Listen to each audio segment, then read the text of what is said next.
प्रिय बच्चों, आज हम कक्षा 9 का अध्याय 3 चुनावी राजनीति का तीसरा भाग पढ़ेंगे। तीसरा पाठ पढ़ेंगे। और आज का हमारा जो टॉपिक है, आज का हमारा जो विषय है वो रहने वाला है भारत में चुनाव क्यों लोकतांत्रिक हैं। यानी कि हम किस आधार पर कर सकते हैं कि भारत के चुनाव लोकतांत्रिक है। जितने भी व्यक्ति, सबसे बड़ी बात यह है कि चाहे कोई सी भी पार्टी हो, चाहे कोई कितना ही बड़ा बाहुबली हो, उसे चुनाव परिणाम स्वीकार करने ही पड़ते हैं। जो चुनाव आयोग ने चुनाव परिणाम घोषित कर दिया, उस चुनाव परिणाम को स्वीकार करना सबकी ही जिम्मेदारी है। करना ही पड़ता है, जिम्मेदारी हो या नहीं।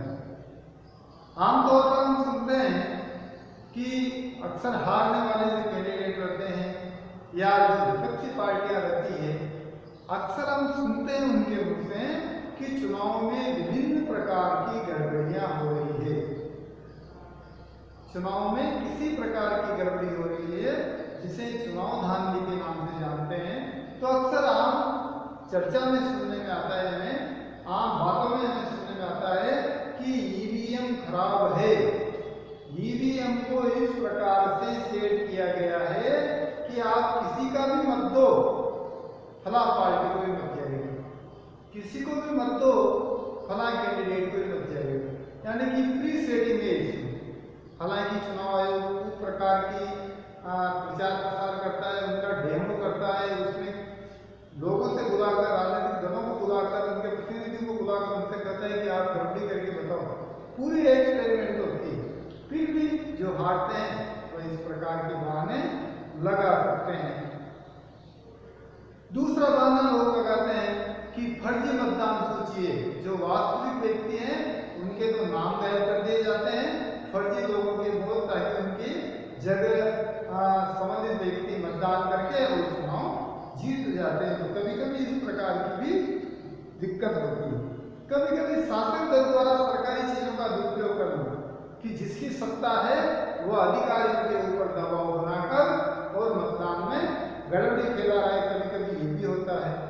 फिर कभी कभी होता है कि चुनाव आयोग द्वारा एक सीमा निर्धारित की जाती है, फिर भी बड़ी पार्टियों के कैंडिडेट आवश्यकता से ज्यादा पैसा खर्च कर रहे हैं, लोगों को शराब बांट रहे हैं, साड़ियां बांट रहे हैं, पता नहीं और क्या क्या प्रलोभन दे रहे हैं चुनाव जीतने के लिए। इस प्रकार का भी काम होता है। तो इस प्रकार से अनेक कुछ प्रयास हैं। कभी कभी कैंडिडेटों के रास्ते रोककर मतदान बूथ तक नहीं जाने दिया जाता है। तो इस प्रकार से अनेक विकल्प हैं, अनेक तरीके हैं जिनके माध्यम से खूब सारी धांधलियां की जा सकती है। और प्राचीन काल में जब सुविधाएं इतनी ज्यादा नहीं थी तो ऐसी धांधलियां होती भी होगी। लेकिन वर्तमान में हमारे देश में चुनाव आयोग इतना सशक्त है, इन सारी परेशानियों से मुक्ति पाने के लिए, इन सारी धांधलियों से मुक्ति पाने के लिए वर्तमान में हमारे देश में एक निष्पक्ष चुनाव आयोग है, जो ग्राम पंचायत से लेकर और देश की संसद तक के चुनाव संपन्न करवाता है।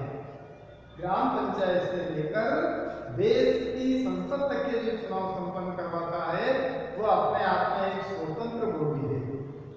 जो मुख्य चुनाव आयुक्त होता है उसकी नियुक्ति राष्ट्रपति द्वारा की जाती है, किंतु नियुक्त होने के बाद, यानी कि चुनाव आयोग का अधिकारी बनने के बाद, चुनाव आयुक्त बनने के बाद उसके ऊपर न तो सरकार की शक्तियां चलती है, न राष्ट्रपति की शक्तियां चलती है। मतलब एक बार यदि चुनाव आयुक्त बना दिया जाए तो वह फिर राष्ट्रपति के अंडर भी काम नहीं करता है। वह केवल और केवल देश के संविधान के अंदर काम करता है। मतलब जिस प्रकार से न्यायालय को अधिकार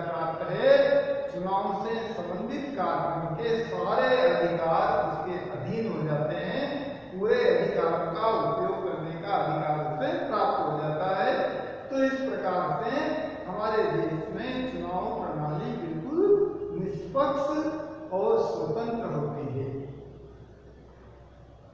फिर जिस समय चुनाव होते हैं उस समय चुनाव आयोग द्वारा विभिन्न प्रकार की प्रक्रियाएं की जाती है, जैसे मतदान सूचियों का प्रकाशन चुनाव से पहले ही कर दिया जाता है ताकि लोग अच्छी प्रकार से उसमें देख सके कि कोई फर्जी नाम तो नहीं है, कोई अवैध नाम तो नहीं है, या फिर जो वैधानिक व्यक्ति है उसका नाम छूट तो नहीं गया है।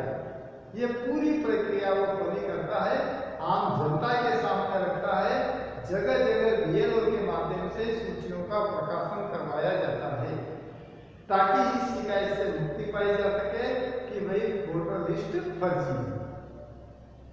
दूसरा काम क्या करता है कि जब भी चुनाव होते हैं तो ईवीएम मशीनों को नई आधुनिक तकनीक से और लोगों के बीच में जगह जगह उनका डेमो प्रदर्शन किया जाता है ताकि लोग उनसे संतुष्ट हो जाए कि वास्तव में जैसा कहा जाता है वैसा इन मशीनों के अंदर नहीं किया जा सकता।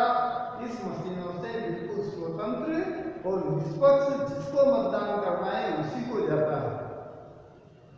ये सारी प्रक्रिया सुनिश्चित की जाती है। जब जब भी चुनाव प्रक्रिया प्रारंभ होती है उस चुनाव प्रक्रिया में जिस भी कर्मचारी की ड्यूटी लगा दी जाती है वह फिर सरकार का आदमी नहीं रहता, वह चुनाव आयोग का आदमी हो जाता है और उसको चुनाव आयोग के आदेशों को ही फॉलो करना होता है।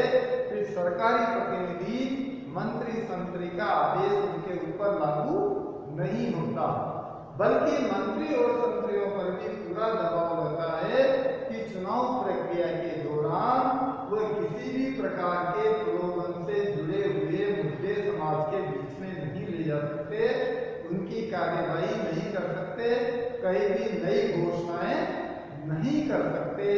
ये चुनाव आयोग के अधीन होगा। चुनाव आयोग उनके बारे में जांच पड़ताल करता है और यदि कोई मंत्री, कोई पार्टी, कोई व्यक्ति, कोई कर्मचारी इसमें दोषी पाया जाता है तो उसको दंडात्मक कार्यवाही करने का पूरा अधिकार होता है। तो इस प्रकार से हमारे देश में स्वतंत्र और निष्पक्ष चुनाव प्रणाली के माध्यम से कई प्रकार के नए नए परिवर्तन हुए हैं, नई नई तकनीक का इस्तेमाल हुआ है। प्राचीन आज के 10-20 साल पहले अगर हम देखें तो चुनाव होने से लेकर परिणाम तक कई महीने का समय लग जाता है। वर्तमान में चुनाव निपटने के बाद में जिस दिन मतगणना स्टार्ट होती है 2-3-4 घंटे बाद में परिणामों के रुझान स्टार्ट हो जाते हैं और पूरे रात भर में तो पूरी पिक्चर क्लियर हो जाती है, ज्यादा इंतजार नहीं करना है। तो आधुनिक तकनीक से इस प्रकार की संस्थान उपलब्ध है, इस प्रकार की सुविधाएं बढ़ी है। इतना सब कुछ करने के बावजूद भी आज की थोड़ी सी स्थिति हो सकता है शिक्षा के कारण, हो सकता है राजनेताओं का अच्छे काम नहीं करने के कारण, बेरोजगारी के कारण, किसी न किसी कारण से आज भी जो चुनाव आयोग का इतना पैसा खर्च करना, इतना प्रचार प्रसार करना, सब कुछ करने के बावजूद भी मतदान प्रतिशत में कुछ न कुछ कमी रहती है, अपेक्षा के अनुरूप मतदान प्रतिशत नहीं रहती। यहाँ हम तुलना करते हैं ब्रिटेन और भारत के चुनाव प्रतिशत में। ब्रिटेन और भारत के चुनाव प्रतिशत में क्या असमानता है, समानता है। पहले यदि देखा जाता था 1951 के आसपास की घटना थी तो ब्रिटेन में 76% लोग वोट देते थे, जबकि भारत में 78% वोटिंग होती थी।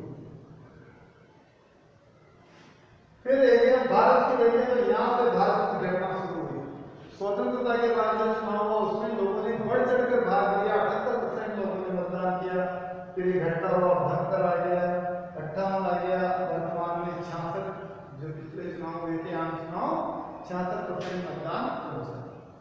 तो ये ब्रिटेन में हम देखें तो 56 से कम हुआ, फिर 62 हुआ, फिर 66। भारत के उसका नहीं है। तो ब्रिटेन और हमारे यहाँ लोगों की भागीदारी इतनी बढ़िया नहीं रह पाती। फिर इस भागीदारी में यदि हम भारत और अमेरिका के मतदान की तुलना करें तो आप देखो कि भारत में जो स्वर्ण जाति के पढ़े लिखे उच्च वर्ग के लोग हैं सबसे कम मतदान करते हैं।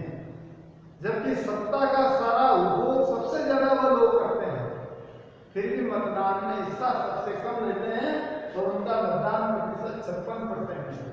आप देखिए ओबीसी जातियों का मतदान परसेंट 58% है, एससी मतदाताओं का 60 है और एसटी का 61 है।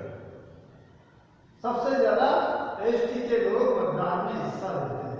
तो ये मतदान में हिस्सा लेने की, जबकि अमेरिका में इससे उल्टा होता है।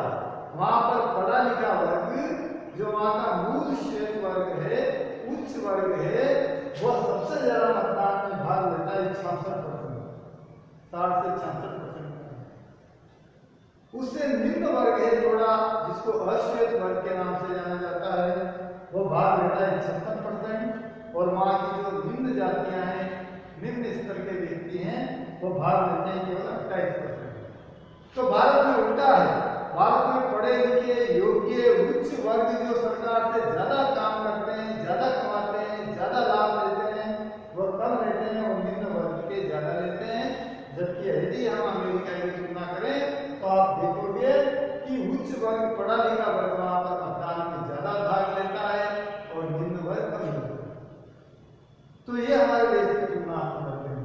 यहाँ की जनता में आत्मा एक पता पड़ता है कि यदि वह जनता भारत के चुनाव में भाग लेती है, उनका सर्वे होता है, तो उनसे पूछा जाता है कि आपकी वोटिंग का क्या फर्क पड़ता है, देश के चुनाव में आपके वोट से क्या फर्क पड़ता है, तो उनमें 15% व्यक्ति तो ऐसे हैं जो ये नहीं जानते कि चुनाव क्या होते हैं, कैसे होते हैं, इनसे क्या मतलब है, हमें क्यों मतदान करना चाहिए। चुनाव से उनको कोई लेना देना नहीं, रोज कमाना, रोज खाना, ये उनकी दिनचर्या है। देश में क्या हो रहा है, क्यों हो रहा है, कैसे हो रहा है, इनसे उनको कोई लेना देना नहीं। हमारे देश की आबादी के 15% मतदाता ऐसे हैं जिनको चुनाव से कोई लेना देना नहीं। आज जनता को उन्हें चुनाव का कोई मतलब नहीं। और 18% व्यक्ति कहते हैं कि हम वोट दे तो दें, चुनाव प्रक्रिया का तो उनको पूरा पता रहता है, लेकिन उनके दिमाग में रहती है कि वोट देने से क्या फर्क पड़ता है, चुनाव प्रक्रिया से क्या फर्क पड़ता है, हमारा एक वोट जाएगा इससे क्या फर्क पड़ेगा, क्या परिवर्तन होने वाला है। जबकि 67% व्यक्तियों का मानना है कि चुनाव करना चाहिए, चुनाव में भाग लेना चाहिए, ताकि सरकारों को बदला जा सके, सरकारों पर दबाव बनाया जा सके। हमारे राजस्थान का ये एक प्रत्यक्ष उदाहरण है कि पिछले चुनाव में जब सीपी जोशी वर्तमान में जो विधानसभा के अध्यक्ष हैं, ये मात्र नाथ द्वारा से एक वोट से चुनाव हारे थे। तो जो एक वोट से चुनाव हारता है, उसको पता है कि एक वोट का कितना महत्व है। वह व्यक्ति उस जमाने में मुख्यमंत्री बनता जो चुनाव हारने के बाद में विधायक भी नहीं बन पाया। उसे पता है कि एक वोट की कितनी वैल्यू होती है। तो इसलिए चुनाव हारने वाले को ये एक वोट का महत्व पता रहता है, चुनाव जीतने वाले को एक वोट का महत्व का पता रहता है, इसलिए वह एक एक वोट को साधने के लिए काम करते हैं। तो इस प्रकार से हमारे देश की जो चुनाव प्रणाली है, आज का जो हमारा विषय है कि हमें लोकतांत्रिक चुनाव क्यों रखते हैं, क्योंकि सत्ता चाहे कितनी बड़ी बाहुबली हो, चुनाव के माध्यम से जनता उस बाहुबली सत्ता का परित्याग कर सकती है, हटा सकती है। ये सबसे ज्यादा अधिकार जनता को है, सत्ता प्राप्त करने का और सत्ता से बाहर करने का अधिकार जनता के पास है।